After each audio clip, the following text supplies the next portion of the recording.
Donald Trump tweets on North Korea, "I try so hard to be his friend." After a week of ramping up pressure on North Korea during his first visit to Asia, it appears U.S. President Donald Trump is extending the hand of friendship to the rogue nation.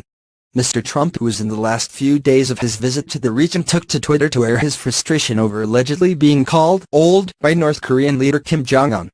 The tweet reads, "Why would Kim Jong-un insult me by calling me old, when I would never call him short and fat?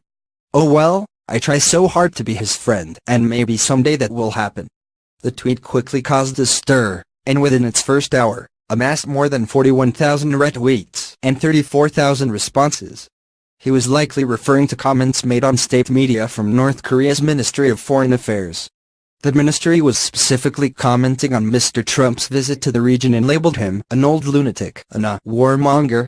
During his trip, Trump has made clear his true nature as a destroyer of world peace and stability, and he begged for a nuclear war on the Korean peninsula. The newsreader reads, "Reckless remarks by an old lunatic like Trump will never scare us or stop our advance."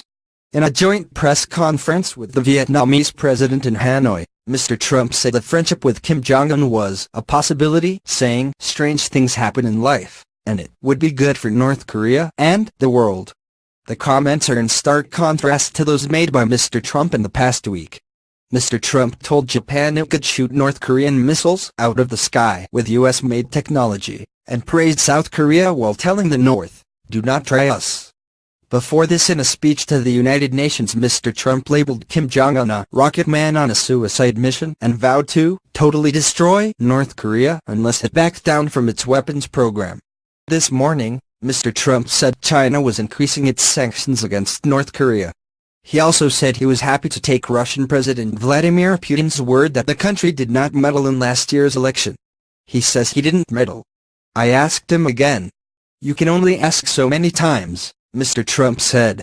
"Every time he sees me, he said, I didn't do that. And I really believe that when he tells me that he means it."